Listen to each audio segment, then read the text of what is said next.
John Healey's warned the Kremlin that Britain and its allies are ready to track and deter Russian threats under the waves and defend Europe's critical infrastructure.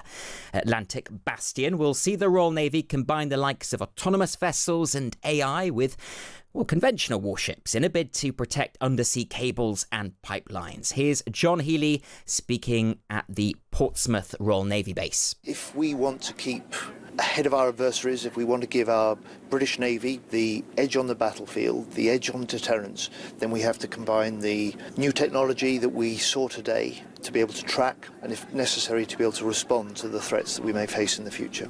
And you may remember it was only a few weeks ago that the Russian oceanic research vessel or spy ship, the Yantar, popped up in the North Sea, suspected of mapping undersea infrastructure and targeting RAF pilots with lasers. Meanwhile, in the Baltic, Moscow's so-called hybrid warfare is constantly testing NATO's responses and resolve. So is a technological revolution at the heart of the Navy the solution to this murky sphere of intelligence and sabotage?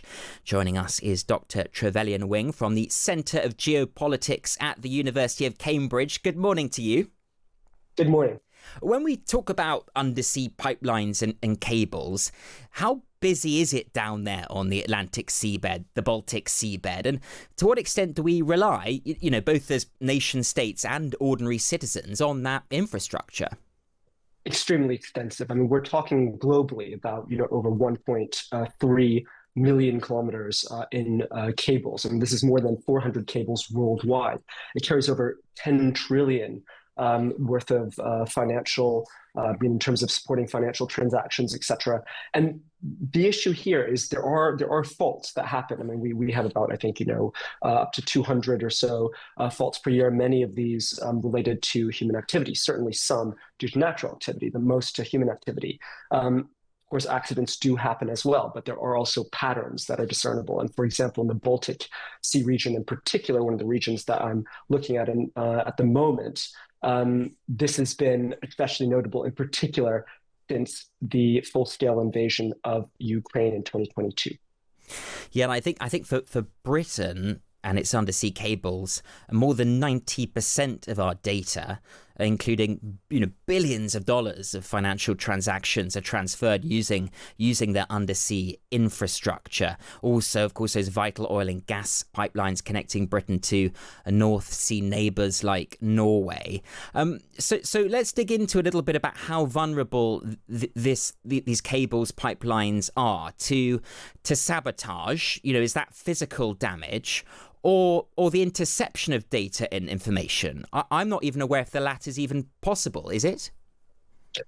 Yes, and I think that the issue here is really underlining the great vulnerability. Again, it's very difficult. You have, as we talked about before, this extremely extensive network of cables, whether that be data cables or, again, as you mentioned, as well, these energy cables, which are vital for the energy security of countries like the UK and countries around the world. And in the Baltic Sea region in particular, you have many countries that are extremely reliant on these energy cables, energy networks as well, in particular after the invasion of Ukraine, when many of these states endeavored to decouple from Russian fossil fuels, which many countries, not only in the Baltic Sea region, but across Europe, have been especially reliant on. And decoupling has meant not just decarbonizing, for example, through the development of offshore wind parks and other types of energy infrastructure, but also building up interconnections with neighboring states. So, for example, in the Baltic Sea region, you have a seabed that is crisscrossed by data cables, as indeed the seabed is right around the UK. And so these are extremely vulnerable. You can't station naval vessels above all of these different interconnectors. And so we really need to think very hard about what we can do to improve the situation on the seabed, as it were. And I've been reading about the Yantar ship that apparently can operate these remotely piloted miniature submarines that dive down to the seabeds. We're talking many thousands of meters below the surface, and they're capable of mapping the locations of cables, but they can cut them and also plant sabotage devices that could potentially be activated in a time of war. So this morning we've heard from the Defense Secretary John Healey. He's talked of using AI and revolutionary sensors to track Russian submarines. But in many ways, I think what you were touching on there, that the threat is most difficult to counter because of its simplicity and anonymity. I think it was only in August that an oil tanker was impounded in Finland, accused of dropping and dragging its anchor along the Baltic seabed, cutting out something like 2/3 of the power exchange between Finland and Estonia. So it's not, state-of-the-art warships that are the problem necessarily, but, rusting old tankers. So how can NATO police that kind of activity?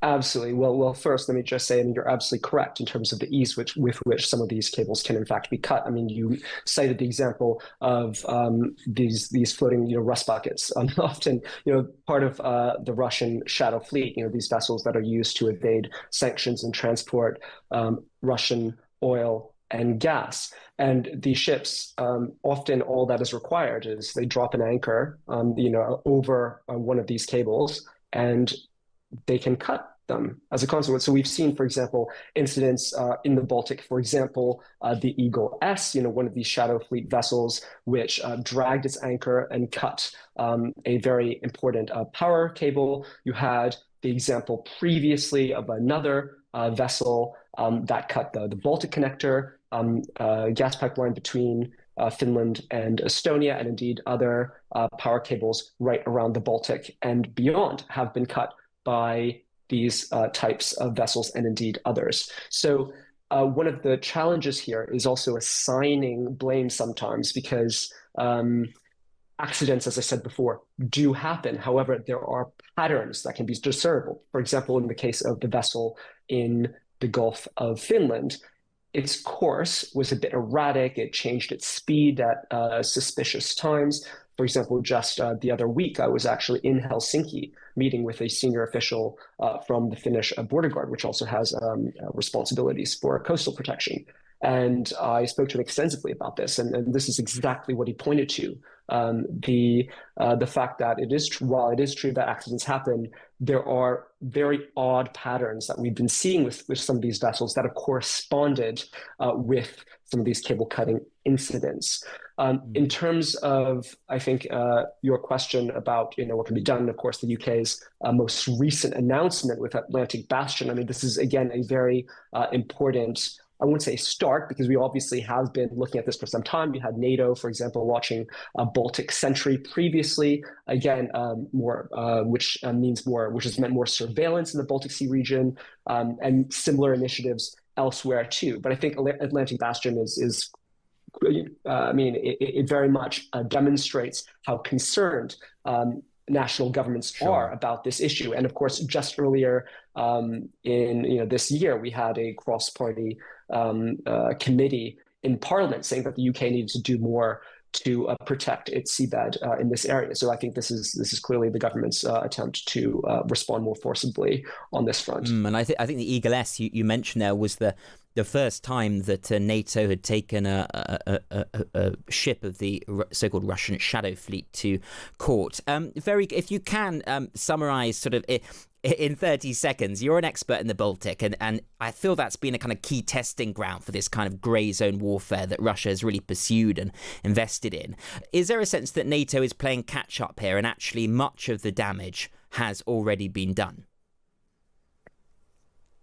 Look, we've seen over 10 incidents of cable cutting in this part of the world, in particular since the full-scale invasion of Ukraine in 2022. There are many more cables that could potentially be damaged. So it really depends on your point of view here, I suppose. We are certainly playing catch up in terms of doing a better job in monitoring this critical undersea infrastructure. However, doing more now means that we can hopefully protect many more of these cables going forward. And indeed, more cables are being constructed, right? This isn't just a static equation. We have also national strategies around this region where they want to build up significantly the offshore wind potential, tapping into the offshore wind potential, building up offshore wind arcs. And this will mean many more cables crisscrossing the region as well. So doing more now will, hopefully, if it's done in the right way, help us to safeguard this infrastructure that is so vital for our national security. Okay, well, fascinating to get your insights, Trevelyan. Thank you very much indeed for joining the programme.